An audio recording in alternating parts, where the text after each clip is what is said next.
It's hard to believe it, but it's true. Meghan Markle accused of faking her own cooking show. As ever, let me explain. Morning, lovely to see you, chums. Thank you so much as ever for joining me today in the very heart of London. Wherever you are, do keep safe and well, and welcome one and all brand new subscribers. Lovely to have your company. I got to tell you, over here things are really taking off in some might suggest a very negative way, politically at least. Fallouts with parties, people that got on, and you just got to wake up every day and think, what now? Could anybody run a party that makes us feel that, there's some hope? You know what I'm saying? I know many of you over in America are very supportive of the current president of the United States, President Donald Trump, but like everything in life, there's 50-50, isn't there? But over here, it just gets worse and worse, let me tell you. Now, this particular story, I wanted to share this with you because this is fascinating. As I say, people who worked on the show with Meghan Markle and her cooking, is it As Ever or With Love Meghan? I can never get which way around. You'll let me know, won't you? And the thing is, a lot of people have said, Neil, did you watch the shows? Truthfully, no, I watch clips. It's so boring.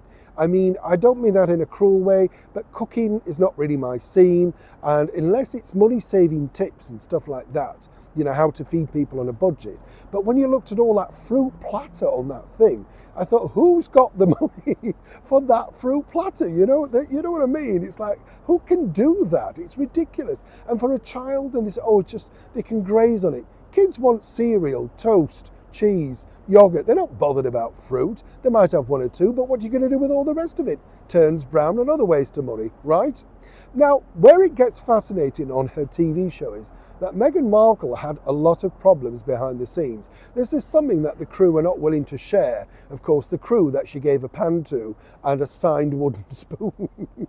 I mean, can you imagine? You've worked on that show. It must be very difficult, to say the least. And this is what you get. Now, a lot of people have pointed out the fact that apparently Meghan was not exactly the best interviewer. But talking to a source who worked directly on the show, this is what happened. As many people will be aware, Meghan failed to interact with her guests. And when you think about it also, the guests, I don't know if you picked up on this at all, were very, very nervous. Nobody was relaxed, even the food.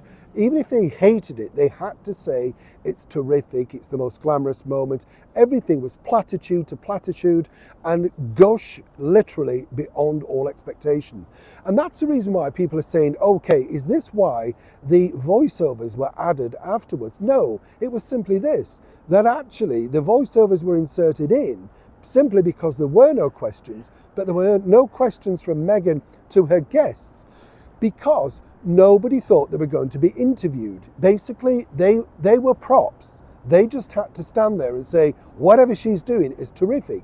You can sense this even from her email friend, Mindy Kaling. She's very nervous, standing there thinking, what direction am I going? What are we doing? All the other chums, like Abigail Spencer, they knew the score. Don't take the light away from her. So the reason why Meghan didn't really want to interview anybody, and this is, the whole point is, she didn't want to have to listen through some lengthy debacle about Abigail's acting career or famous associations or first time on television. Wasn't interested in that. It wasn't about her. So consequently, what they realized was, what they had was a program of all of these people yapping around like clapping seals saying, everything's terrific. There wasn't one moment where somebody said anything negative. And that's the reason why these inserts were put in, simply because they had no content. Now, when this was suggested to Meghan, that perhaps maybe they sit down with a coffee somewhere and now what